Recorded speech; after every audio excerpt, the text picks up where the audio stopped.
와, 정말 응원하기 힘드네요. 입이 다물어지지 않는 분노 상황이 벌어지고 말았습니다. 틀린스만 제대로 틀리면서 대형 사고를 쳐버렸습니다. 이번 2023 아시안컵 대한민국의 마지막 조별 예선이 치러졌습니다. 상대가 말레이시아예요. FIFA 랭킹 130위인 팀입니다. 한국이 말레이시아를 상대로 꼭 이기고 싶었던 건 이유가 한 가지밖에 없습니다.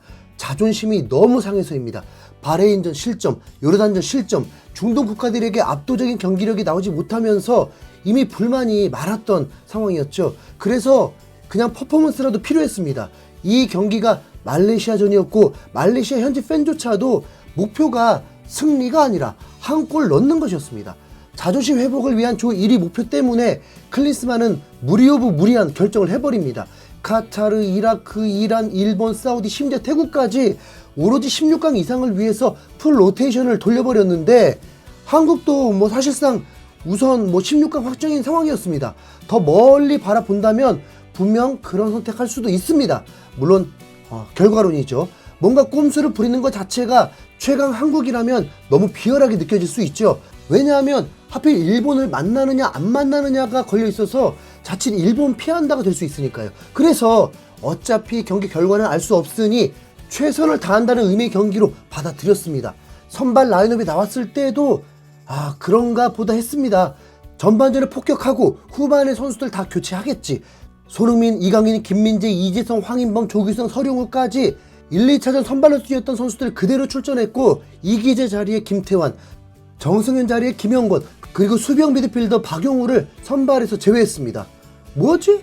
황인범과 이재성이 중앙 미드필더를 맡은 겁니다. 그리고 왼쪽 윙어 자리에 정우영을 선발 출전시켰습니다. 그러면 이게 뭐냐면 모두 다 공격만 해라 한 겁니다. 말레이시아니까 수비 조직력 필요 없다. 그냥 너희들 실력이 우위니까 가서 골 많이 넣고 오라는 전술입니다. 그리고 현재 한국 팬들은 클린스만이 전술이 없다, 전술을 모르겠다 하는 거죠. 솔직히 경기 전은 설렘이 있었습니다. 우선 전반전에 폭격에 성공하면 후반전을 쉬면 되니까 손흥민은 마지막 아시안컵인 만큼 스타 플레이어들 많이 자주 보면 좋긴 하잖아요. 이 경기는 그래도 3만 명 정도의 관중들이 들어찼고 주심은 사우디 주심이었습니다. 경기는 시작부터 과열 양상이 보였습니다. 이강인이 강한 파울에 당하면서 허리 부상 위험이 있었는데 사우디 주심은 옐로우 카드도 주지 않으면서 판정에 아쉬움을 드러냈습니다. 그러면 불안하죠. 말레이시아는 어차피 내일이 없으니까 더 과격하게 나올 수 있고 그런 충돌들로 한국 선수들이 경고가 늘어난다면 특히 이미 한 장 받아 있는 선수에게 카드가 추가가 된다면 클린스만은 더욱 비난을 받게 될 것입니다. 전반 14분 한국은 득점 찬스를 만들었습니다. 손흥민이 박스 안 왼쪽에서 강력한 슈팅을 쐈는데 말레이시아 골키퍼가 슈퍼 세이브를 선보이면서 득점이 무산되었습니다. 하지만 한국은 전반 20분 드디어 선제골을 터뜨리게 됩니다. 코너킥 상황에서 이강인이 킥을 했고 첫 선발 출전한 정우영이 완벽한 헤딩으로 득점에 성공을 했습니다. 이번에도 말레이시아 골키퍼가 선방을 하면서 골이 실패될 수도 있었지만 다행히 판도 끝에 골라인 안에서 쳐냈다 보니 골로 인정되었습니다. 한국의 경기력은 그래도 앞선 두 경기보다는 더 좋았고 20분 골도 나왔다 보니까 132 팀에게 골 폭격이 나올 확률이 더 높아졌습니다. 이번 대회에서 가장 많은 골이 나온 건 4골이었는데 한국이 그 기록을 깨길 바랬습니다. 그런데 전반전은 1대0으로 마치게 되었습니다. 총 슈팅은 5개밖에 하지 못했습니다. 분명 최정의 멤버이고 최강 공격진인데 슈팅 5개? 뭔가 이상하죠. 이번 경기에서도 조규성은 전혀 임팩트가 없었습니다. 우리 대한민국은 전반 84대 16이라는 압도적인 점유율을 기록했고 패스 역시 우리가 425개의 패스를 성공하면서 90% 성공률을 기록했는데 왜 1득점 슈팅 5개 뿐일까? 이러면 계획도 틀어졌습니다. 5일 쉬고 16강 경기를 치러야 하기 때문에 1대0에서 클린스만은 결정을 해야 합니다. 16강을 대비한 체력 안배 말이죠. 그런데 후반전 클린스만은 선수들을 그대로 출전시킵니다. 이건 아닌데 싶었죠. 도대체 뭘 위해서? 이미 실패했다고 봐야지. 급기야 최악의 상황이 일어납니다.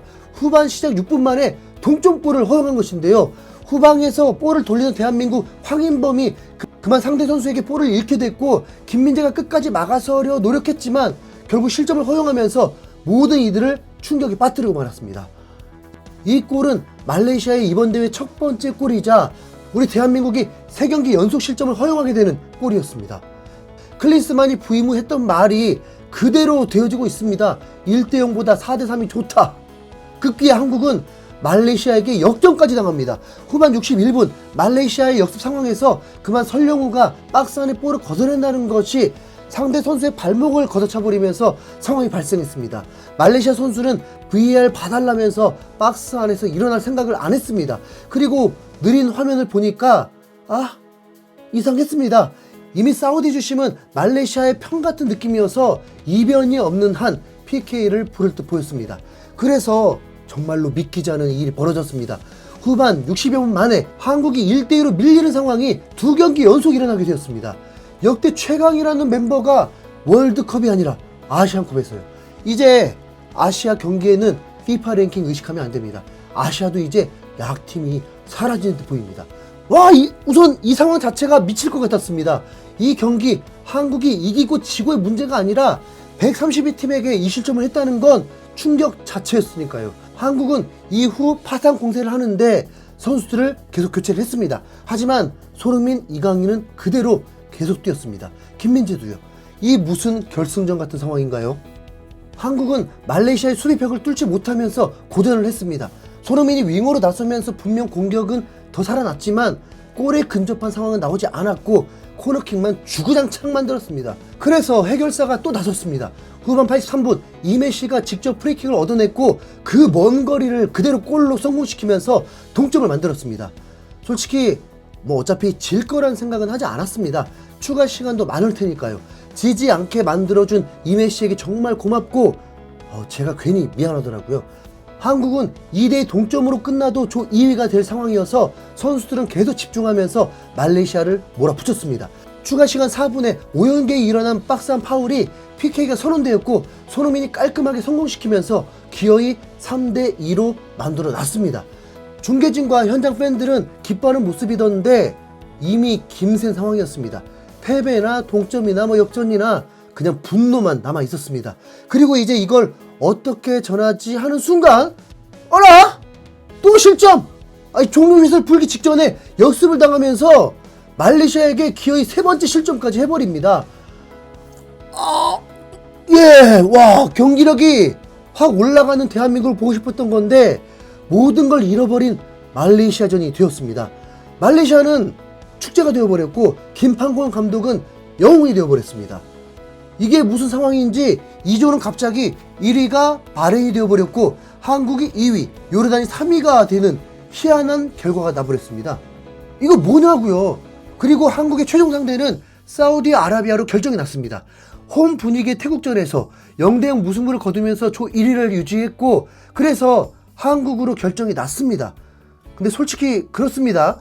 이미 사우디 태국전을 봐도 한국은 놀림당하는 느낌이었습니다.